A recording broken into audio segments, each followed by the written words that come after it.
굉장히 많습니다.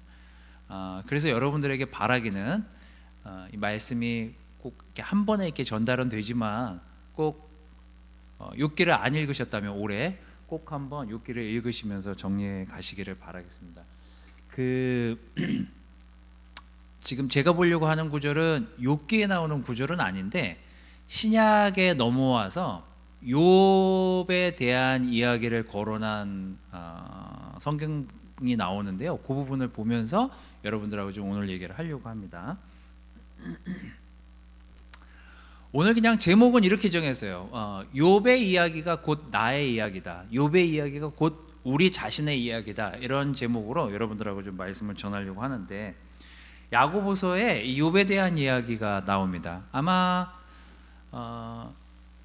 구약 성경이 쓰여진 그 시기를 우리가 그냥 뭐 지난번에 제가 처음에도 말씀드렸지만 그냥 3,500년 전, 4,000년 전이라 그냥 추정해서 봐도 이 신약 성경 때 이 욥을 떠올려서 기록을 했다면 적어도 한 2,000년 정도 지난 1,506년, 1,500년도 지난 다음에 이 신약 시대에 있는 사람이 욥을 어떻게 기억하고 기록을 했는지를 좀 보면서 여러분들하고 좀 얘기를 하도록 하겠습니다. 성경은 이게 읽을수록요 항상 우리를 뒤돌아보게 만들고 생각해보게 만드는 굉장히 놀라운 힘이 있습니다.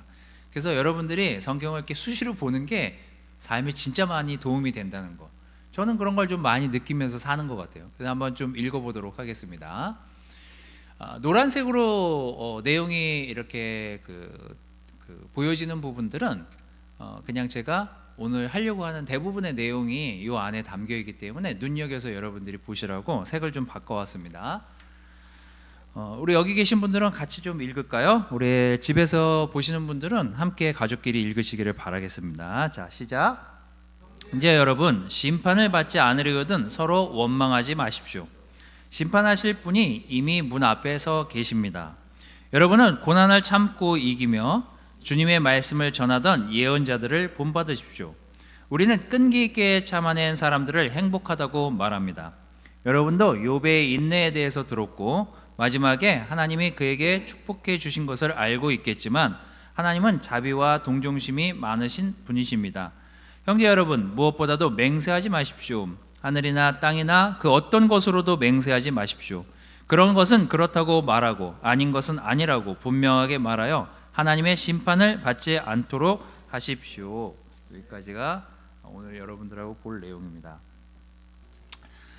욥의 이야기를 이렇게 들여다보면은 어쩌면 우리 믿음의 시간들을 보내온 사람들과 굉장히 맞닿아 있는 내용들이 굉장히 많이 이제 출연을 하는데요.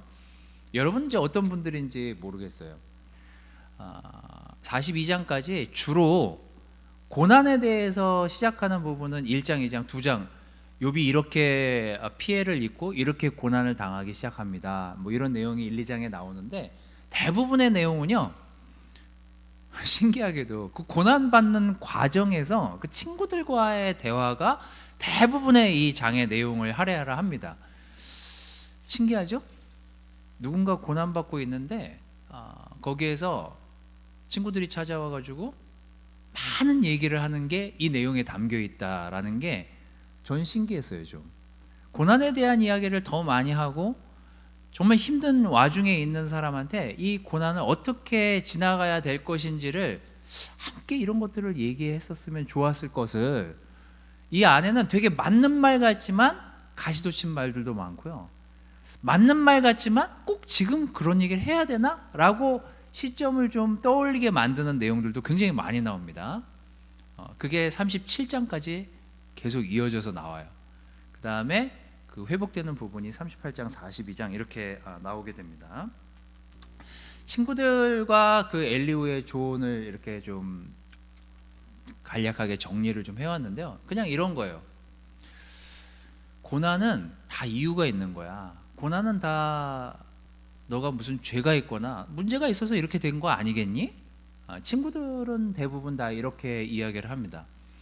여러분은 고난받을 때 어떤 생각이 드십니까? 아니면 여러분 주변에 누군가 고난받고 있을 때 여러분은 그에게 찾아가 가지고 어떤 말들로 그에게 이야기를 해주고 있나요? 한번 여러분 자신을 생각해 보면서 욥의 이야기가 자신의 이야기라고 생각하면서 한번 생각해 보세요. 내가 욥의 위치도 되어보고 그 친구들의 위치에서 과연 지금 이 친구한테 어떤 이야기가 이 친구의 믿음을 돈독해 하는데 도움이 될까를 생각하면서 이 친구 입장도 돼보고 욥의 입장도 돼보면요, 굉장히 느낄 만한 내용들이 되게 많이 나옵니다.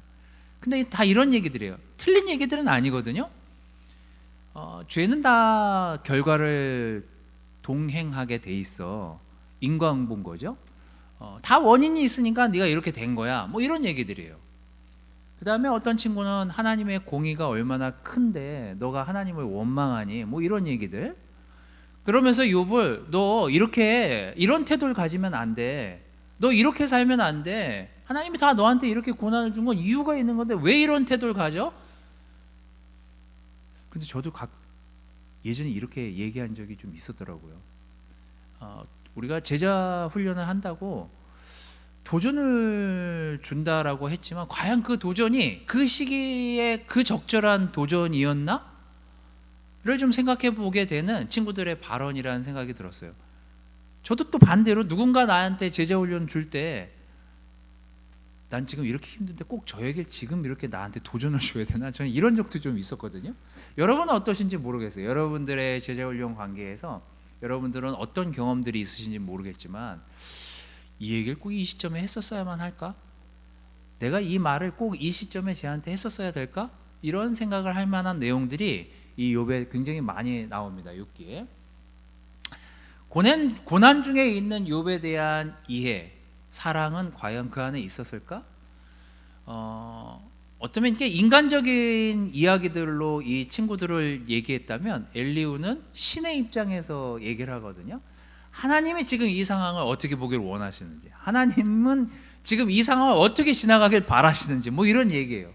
하지만 그 얘기를 욥이 정말 신중하게 들었는지 또 그거를 어떻게 받아들였는지는 잘 모르겠습니다. 저는 아직도 퀘스천이에요. 이 욥기라는 책은요, 여러분들이 잘 아시는 많은 책들에 영향을 줍니다. 도스토옙스키 같은 사람들, 또 파우스트, 이런 책들이 다 이 욥기의 영향을 받아서 쓰여진 책들이라고 알려져 있어요.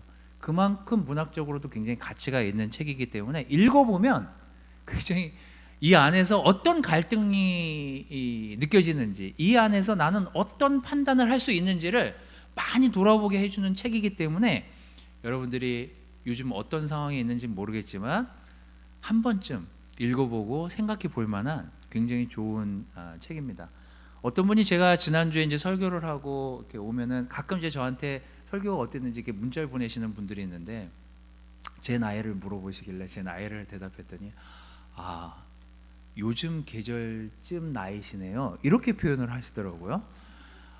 그렇지, 이제 내가 가을로 접어든 나이가 됐구나, 이런 생각이 들면서 그 문장이 주는 그 여러 가지 해석들을 좀 느끼게 해줘서 저는 그분에게도 굉장히 감사함을 좀 느꼈습니다. 어쨌든 여러분들에게 제 이야기를 하면서 오늘 이야기를 또 좀 전달하도록 하겠습니다. 여러분의 20대를 어떻게 지내셨는지는 모르겠습니다만 저는 제가 우연히 지난주에 저희 애랑 방 정리를 하다가 제 지난 과거의 앨범들을 좀 보면서 신기한 자료를 좀 발견해서 여러분들한테 좀 가져왔는데요. 제가 제대하기 한 달 전쯤 주보가 제 앨범에 꽂혀 있더라고요. 제 22살 때의 행적이죠. 저는 그때 군대에 있었고 그때 한 부대에 군종병으로 있었어요. 저 위에는 사단 마크고 우리 재하 형님 고향인 강원도 고성 속초 근처에 있었습니다. 그때 제 나이가 21~22살에 제가 뭐 이 성경을 이해하면 얼마나 하고 제가 무슨 인사이트가 있으려면 뭐 얼마나 있었겠습니까, 그 군인들한테. 근데 거기서 말씀을 전하고 있었어요. 근데 우연히도 제가 지난주에 우리 캠퍼스 예배를 볼 때 전도서 7장을 봤는데 우연히 그 주보에 봤더니 제가 전도서 7장 설교를 했더라고요.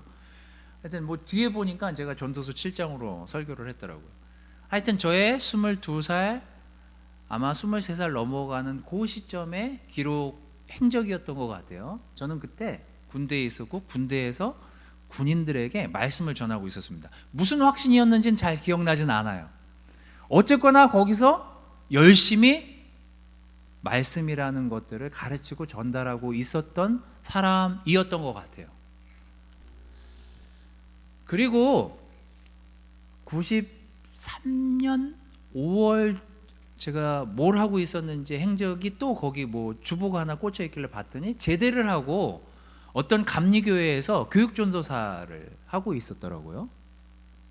주보 제가 애들한테 제가 진짜 재밌게 말을 잘하거든요. 놀라운 달란트를 다 이때 한 것 같아요. 제가 그 애들 주일학교 담당하고 청년부 담당하고 이러면서 교육전도사를 했었거든요. 그래서 저 주보를 제가 다 일일이 만들고 있었던 시기예요. 그러면 제 나이 23살, 4살쯤인 거죠. 제가 왜 이 행적을 보여드리냐면요, 그러고 나서 기록이 없어요. 6년 정도, 그러니까 제가 여기 31살 정도 되는 해에 이 교회에 나오게 됐으니까요, 아마 한 6, 7년 정도의 기록이 남아있지 않습니다. 그래서 제가 맨 마지막에 내가 근데 교회를 왜 나갔지? 그때 내가 왜 하나님을 떠나게 됐지? 내가 왜 그때 하나님하고 멀어지는 상태가 됐지? 그걸 좀 생각해 보게 됐어요. 그게 아마 오늘 욥기에 나오는, 내가 욥이 됐던 아니면 그 친구들이 됐던 어떤 상황에서 제가 교회를 나가게 됐는지, 어떤 상황에서 하나님을 떠나면서 내 마음을 정리했는지를 한번 막 생각해 보게 됐어요. 가끔 몇몇 형제자매들한테 제가 얘기한 적도 있고, 전 너무 제가 싫었어요. 사실 죄를 해결하고 싶은데 어떻게 해결해야 될지도 잘 몰랐고, 교회는 나오는데 계속 죄를 짓는 거예요.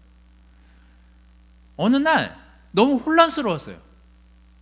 이렇게 교회 다니는 게 맞아? 이렇게 하나님을 믿는 게 맞아? 그래서 제가 그 다리를 건너면서, 아직도 그 교회에서 집에 오는 다리가 있었거든요. 다리를 건너면서, 그리고 막 이제 혼자 이렇게 막 얘기를 하면서 기도하면서 그 다리를 건너면서, 그 다리를 건넌과 동시에 하나님과 다리를 건넜어요. 하나님도 얼마나 저 때문에 답답하시겠습니까? 나도 하나님이 답답한데, 저도 사실 죄 짓고 찔려요. 그래서 저도 속 편히 살고 싶고, 하나님도 저 때문에 속 썩지 마십시오. 하나님도 속 편히 사시고 나도 속 좀 편하게 살고 싶습니다. 그러고선 끝났어요. 그리고 기록이 없어요. 근데 아까 야고보서에 읽은, 여러분들이 읽으신 말씀을 잘 한번 그 노란 줄로 쳤던 걸 한번 보세요. 오늘 욥의 이야기거든요. 여러분, 심판을 받지 않으려거든 어떻게 하지 말라고요? 서로 원망하지 말래요. 제 젊은 시절 교회에서의 관계 얼마나 미성숙했겠어요. 사람들과의 관계 뭘 배웠어야죠. 저는 누가 날 불편하게 만들게 하거나 내가 누굴 불편하게 하게 되면 항상 거기에 문제를 찾는 저를 봤어요. 제가 저래 가지고 내가 교회 나가기가 싫어. 나 진짜 이런 관계 싫어. 나 이거 진짜 너무 짜증나. 그래서 교회로 옮기거나, 아니면 그 사람을 외면하거나, 아니면 피하거나. 욥기 23장 1절 5절은 욥이 이렇게 이야기합니다. 내가 오늘은 정말 크게 원망하지 않을 수 없는 것은, 내가 받는 벌이 너무 혹독한 거 아니야? 내가 꼭 이렇게, 왜 난 되게 정의롭게 산 것 같고 의롭게 산 것 같은데 왜 나한테 이런 핍박이? 왜 나한테 이런 고통이? 왜 나한테 이런 힘든 시간들이 계속되고 지속되는 거지? 어디서부터 하나님하고 멀어지기 시작했냐면요, 하나님하고 나 사이에 원망이 커지면서부터 균열이 생겼거든요.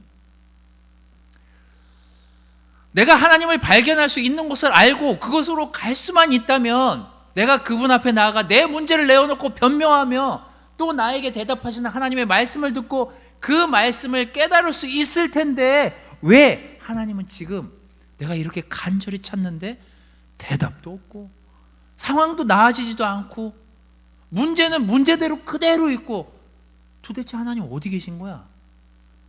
너무 원망스러웠어요. 그리고 한동안 욥은 하나님과의 관계에서 좀 떨어져 있는 시간들을 지나가게 됩니다. 우리는 어떻습니까? 여러분이 욥이라면 어떻겠어요? 내가 욥이라도 이렇게 고통이 길다고? 좋아, 하나님이 나를 이 땅에 태어나게 하시고 이렇게 살게 하셔서 이런 고통쯤 나에게 찾아올 거라고 생각은 했지만, 내가 이렇게 길게 벌 받을 정도, 이렇게 길게 고통을 감수해야 된다고? 여러분 그런 적 없으세요? 저는 그런 적 많거든요. 원망이 끊이지 않으면서 하나님과의 관계가 점점 멀어지고 있는 내 자신을 보게 된 거죠. 나중에 물론 욥이 회개도 하고 돌이키기도 하고 자기가 이렇게 듣고 싶어 하지 않았던 얘기들을 나중에 다시 하나님한테 용서를 구하면서 정리는 됩니다. 하지만 그 시간 동안 욥은 굉장히 더 고통스러웠을 거라는 생각이 들어요. 저에게 20대에 없었던 그 6, 7년의 시간을 생각해 보면 기록도 없어요. 굉장히 열심히 살긴 살았겠죠. 근데 고통이 사라졌을까? 원망이 사라졌을까? 막 미움 이런 게 사라졌을까? 아니요. 그런 것들은 해결되지도 않은 채, 죄는 죄대로 계속 지은 채, 원망은 원망대로 한 채 6, 7년을 그냥 흔적 없이 지나가게 된 거예요. 때로 원망하는 마음이 들 수는 있지만 그것을 우리가 잘 해결하지 못할 때 우리는 어쩌면 계속 탄만하면서 원망하면서 하나님과의 관계를 밀쳐내고 있는 우리의 모습을 보고 있었지는 않았나 한번 생각해 보게 되었습니다. 이래서 하나님하고 좀 관계가 멀어지고요, 6, 7년의 기록이 없어졌어요. 그때 또 내가 어땠지? 또 생각해 보게 됐죠. 그래, 맞아, 내가 하나님 원망 많이 했지. 나 진짜 사람들 너무 미워했지. 나 진짜 너무 고통스러웠어. 내 죄가 너무 미운데 해결도 안 돼서 난 너무 싫었어. 내가 내 자신이 이렇게 약한 사람이라고? 왜 자꾸 죄에 넘어지는 거지? 아, 힘들어. 그러고선 그 시간이 지나갔던 것 같아요. 두 번째는 뭐냐면요, 도망가는 욥을 보게 됩니다. 전 도망갔었던 것 같아요. 그게 가장 쉽고 편한 방법이었거든요. 그 욥의 그 친구가 이런 이야기를 합니다. 욥한테 욥 4장 3절 5절에 이런 이런 엘리바스가 이런 친구가 이런 조언을 해요. 너는 많은 사람들을 가르쳤고 손이 연약한 자를 강하게 했고 넘어진 자를 격려했고 일어나게 하고 무릎이 약한 자에게 힘도 주지 않았니? 그러나 어려움이 부딪히자 이젠 내가 오히려 낙심하고 당황하는구나. 전 굉장히 당황했어요, 사실. 주일학교에서 애들한테 막 예수님 말씀을 전해요. 막 아침부터 준비하고 토요일부터 애들한테 뭘 잘하고 어떻게 전달하면 애들이 더 많이 이걸 이해할 수 있을까? 저 그랬거든요. 어떻게 하면 애들이 더 재밌게 교회 나올 수 있을까? 저 그 생각하면서 20대 초반에 지냈거든요. 그리고 23, 24 군대에서도 군인들한테 말씀 전하려고 준비 안 했겠냐고요. 근데 제가 하나님 관계가 멀어지기 시작하니까요, 앞에 것들은 잊어버려요. 내가 누군가 열심을 다해서 말씀도 가르치고 연약한 사람을 일으켜도 줘보고 넘어진 자한테 격려도 줘보고 저 많은 것들을 했었거든요. 했었어요. 물론 지금도 하고 있지만. 근데 언제 문제가 생기냐면요, 내 죄나 내 문제를 직면해서 해결하려고 하지 않을 때 우리의 본래의 모습이 나오는데 어떻게 되냐면요, 도망가고 싶은 거예요. 피하고 싶고 안 보고 싶고 내 죄도 그냥 덮고 싶고 그냥 너무 쉬운 방법을 택하는 거죠. 그래, 피하자. 그냥 조용히 있자. 가만히 있으면 나아지겠지.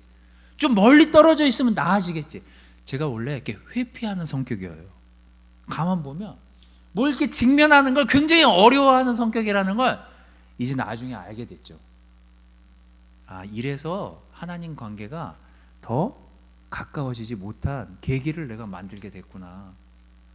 내가 좀 더 누군가를 도와줄 수 있었고 내 달란트로 좀 더 누군가를 강하게 믿음도 심어줄 수 있었고 더 그에게 많은 용기를 줄 수도 있었는데, 내가 무너지고 내가 약해지면 내가 쉽게 도망가고 싶어 하는 사람을, 그런 성향을 가진 사람이 나였구나. 내가 고통스러우면 도망가고 싶고 문제가 있으면 도망가고 싶고 죄가 있으면 직면하지 않고 그것도 도망가고 싶고 피하고 싶고, 이게 사람이구나. 이게 나였구나. 여기 이 친구가 바로 그 부분을 욥에게 지적을 합니다. 물론 잘 못 듣죠. 왜냐하면 너무 고통스러웠으니까.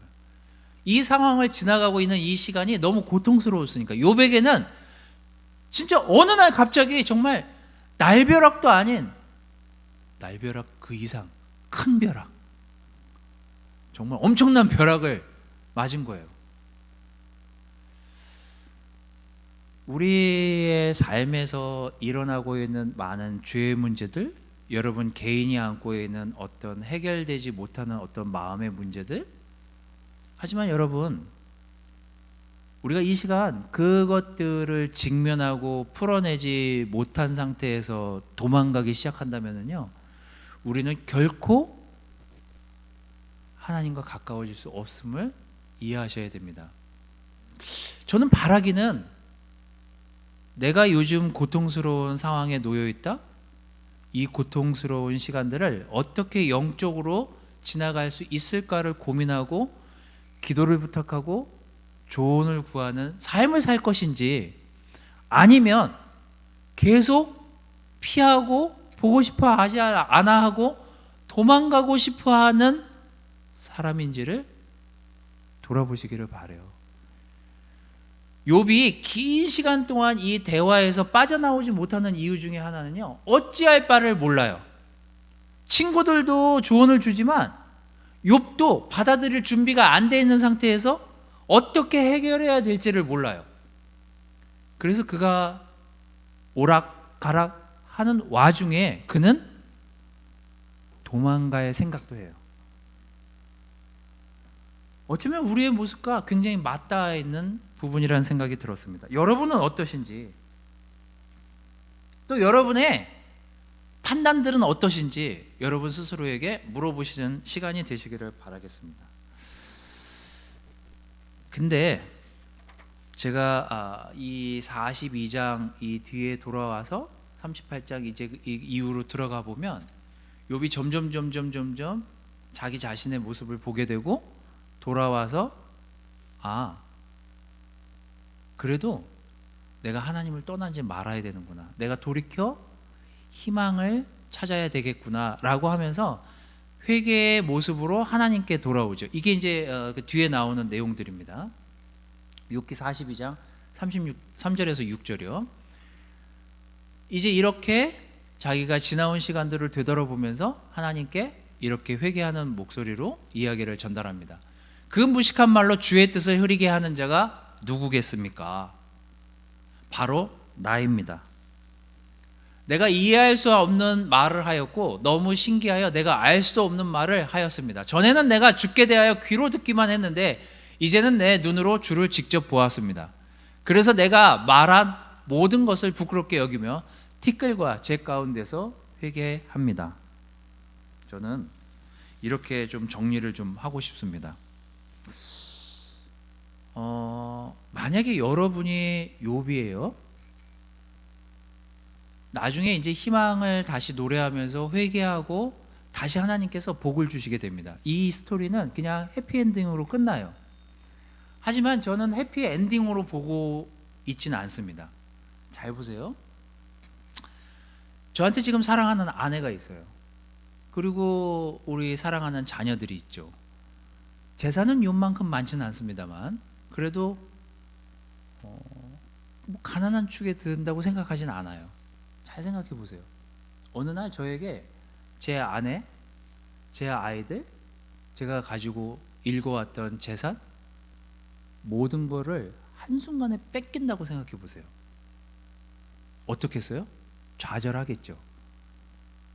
어느 순간 내가 같이 잠자고 먹던 내 가족들이 없어졌어요. 아내는 도망가고 죽지는 않았죠. 여기 요 아내 보면 아내가 도망가잖아요. 그 고통을 못 이겨서. 어느 날 조효사가 도망가고 우리 애들은 다 죽고 그랬단 말이죠. 재산은 없어졌어요. 갑자기 그냥 나 앉았어요. 그리고 막 저는 개인적인 고통의 병에 시달려요. 그리고 막 갈등하고 막 긴 시간이 지났는데 친구들도 막 이렇게 와가지고 막 민석이도 창렬이도 와가지고 막 나한테 쓴소리하고 너 목사님이 이렇게 지내시면 안 되죠. 막 도전도 주고 막 이래가지고 시간이 지나갔어요. 그리고 나중에 돌이켜서 친구들을 생각하면서 회개하고 하나님께서 어떻게 축복을 하시죠? 재산도 이전보다 더 많이, 자식도 이전보다 더 많이, 아내도 더 아름답게 줬어요. 그럼 해피할까요? 해피했을까요? 저는 상처는 남았을 것 같아요. 아니 내가 무슨 마누라하고 너무 사이가 안 좋아가지고 막 맨날 싸웠어. 그랬으면 기뻐했을 수도 있죠. 그랬다면 근데 이건 진짜 비극이에요. 사실 뒤돌아보면 비극이에요. 저한테 애들을 10명, 11명, 12명 주면 물론 그 애를 사랑하겠지만 그렇다고 그 과거에 힘든 시간들이 지워지지가 않잖아요. 부인이 바뀌었어요. 하지만 옛날 부인이 생각나지 않겠냐고요. 저는 욥은 정말 많은 축복을 나중에 얻었지만 고통은 여전히 안고 지나가는 삶을 사는 게 이 욥의 인생이었을 거라는 생각이 들어요. 자, 여기서 우리가 고민하고 생각해 봐야 될 부분이 있습니다. 저는 이 욥기 1장에서 42장까지 여러분들이 그냥 훑어보시면서 여러분 이 생각을 해보세요. 42장을 딱 읽은 다음에 책을 딱 덮고 그 생각을 딱 해보세요. 자, 내가 지금 하나님 왜 믿지? 이제 그 아주 근본적인 질문을 하는 거예요. 내가 지금 하나님 왜 믿지? 그 제가 질문 하나 더 드릴게요.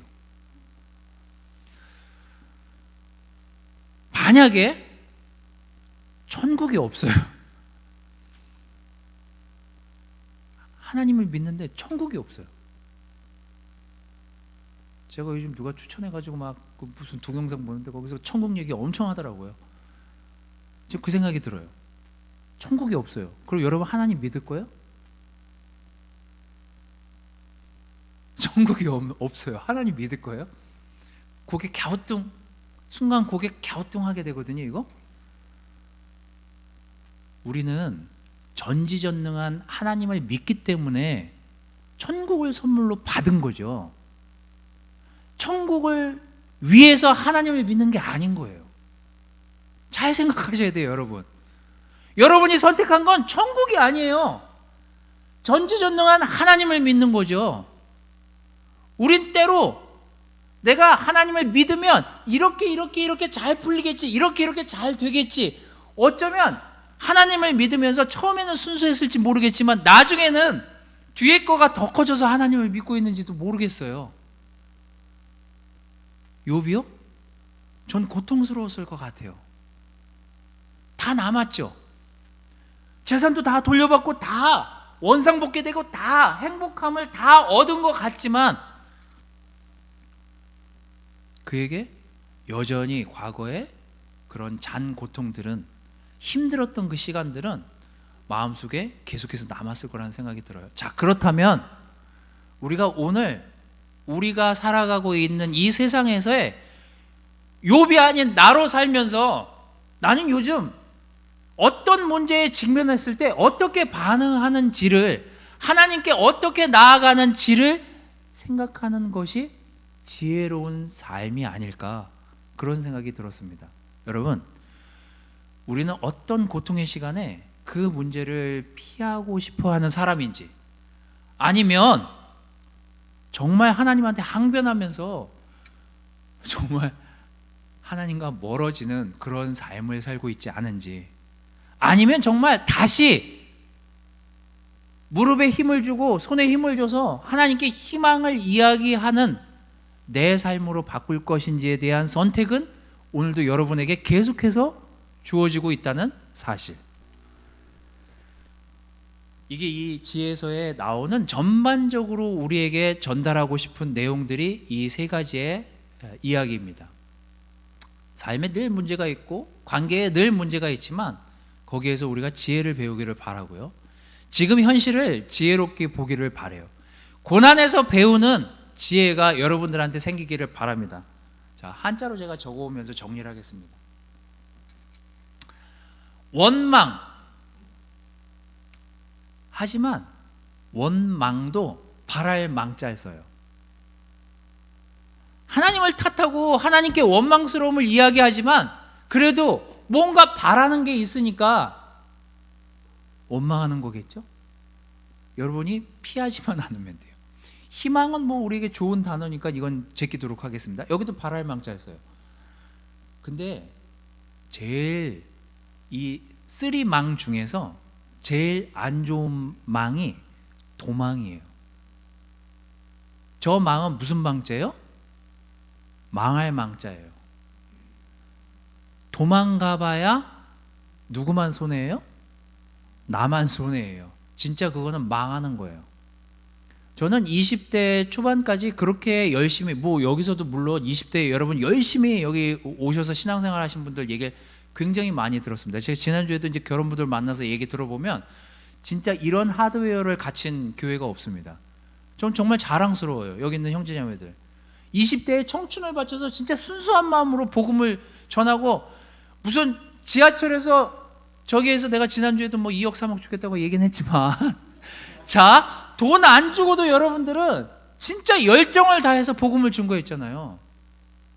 하지만 좌절할 수 있고 힘들 때가 있고 어려울 때가 있고 진짜 하나님 원망스러울 시간이 있죠. 도망가지만 않았다면 여러분들은 희망을 보면서 지금 이 시간을 지나가고 있을지도 모르겠습니다. 하지만 진짜 무서운 거는요, 나 자신으로부터, 하나님으로부터, 주변 사람으로부터 눈을 피해서, 관계를 피해서, 사람을 피해서 도망가기 시작하잖아요. 거긴 답이 없어요. 여러분, 원망할 수도 있고 도망갈 수도 있지만 희망을 놓지 않고 도망가지 말고 원망하다가 하나님께 돌아오는 지혜로운 인생을 사시는 여러분들이 되시기를 바라겠습니다. 말씀을 마치도록 하겠습니다.